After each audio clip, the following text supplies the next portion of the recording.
యమ్మీ యమ్మీ వేడి వేడి అన్నంలో గుడ్డు పులుసు తింటే సేమ్ ఫిష్ కర్రీలా ఉంటుంది. ఇలా తిక్కగా సూపర్ టేస్టీగా ఉంటుంది. ట్రై చేయండి ఒకసారి గుడ్డు పులుసు. నేనైతే ట్రై చేస్తున్నా. Okay, hello friends, good morning. Yummy yummy గుడ్డు పులుసు చేస్తున్నా. ఎప్పుడైనా గుడ్డు ఉడకపెట్టేటప్పుడు చిటికెడు ఉప్పు వేసుకోండి. గుడ్డు పొట్టు మంచిగా వెళ్తుంది, గుడ్డు టేస్టీగా ఉంటుంది.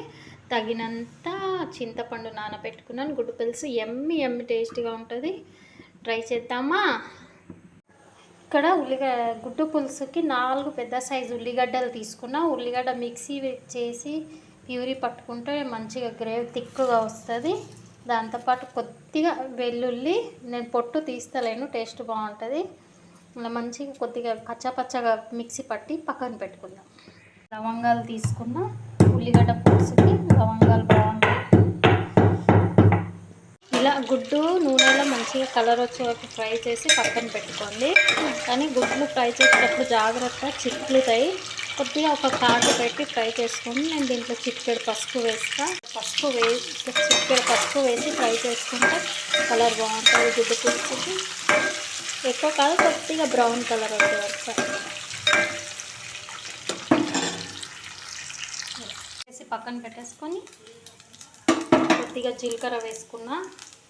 ఇప్పుడు మిక్సీ పట్టి పెట్టుకున్న ఉల్లిగడ్డ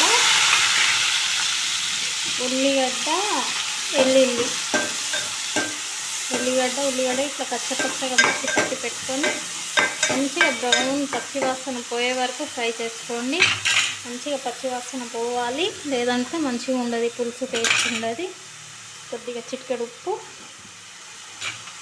మంచిగా బ్రౌన్ కలర్ వచ్చే వరకు ఫ్రై చేసుకోండి.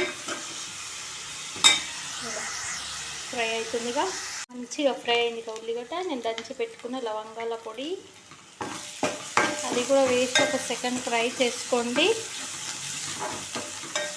చాలా బాగుంటుంది ఘాటుగా గుడ్డు పులుసు. ఇప్పుడు నేను ఇక్కడ మసాలాలు వేస్తున్నా. ఉప్పు, కారం, పసుపు, కొద్దిగా కొబ్బరి పొడి. ఇది కూడా ఆయిల్లో మంచిగా ఇట్లా ఫ్రై చేసుకొని ఒక సెకండ్ పచ్చి వాసన పోయే వరకు ఇలా ఫ్రై కావాలి. మంచిగా ఫ్రై అయినాక ఇప్పుడు చింతపండు పులుసు వేసుకుందాం. నేను 7 గుడ్లకి గిన్నెడు వేసుకున్న చింతపండు పులుసు. తగినంత నీళ్ళు వేసుకోండి, మీకు ఎంత గ్రేవీ కావాలో అంత. పులుసు మంచిగా మరిగినాక గుడ్లు వేయండి, ముందు వేయొద్దు గుడ్లు. మీకు ఇంత సరిపోతుంది. మీకు కావాలంటే ఇంకా కొద్దిగా లైట్గా పలుచగా చేసుకోండి. ఈ ఇంత పలుచగా ఉంటే సరిపోతుంది గుడ్డు పులుసు. ఎప్పుడైనా మరుగుతే బాగుంటుంది టేస్ట్. గుడ్డు పులుసు రెడీ అయింది. తర్వాత ఈ గుడ్లలో యాడ్ చేసేద్దాం. మనం అవుతుంది కదా పులుసు. ఇప్పుడు మనం గుడ్లు యాడ్ చేసుకుందాం. యమ్మీ గుడ్లు వేసినాక ఒక 10 నిమిషాలు సరిపోతుంది ఉడకడము. ఇప్పుడు యమ్మీ వేడివేడి అన్నంలో గుడ్డు పులుసు సేమ్ చేపల పులుసులా ఉంటుంది టేస్ట్. వీడియో కనుక నచ్చినట్టయితే లైక్ చేయండి, షేర్ చేయండి, సబ్స్క్రైబ్ చేయండి, ఫాలో చేయడం మాత్రం మర్చిపోకండి. యమ్మీ గుడ్డు పులుసు ready. Love you all, bye.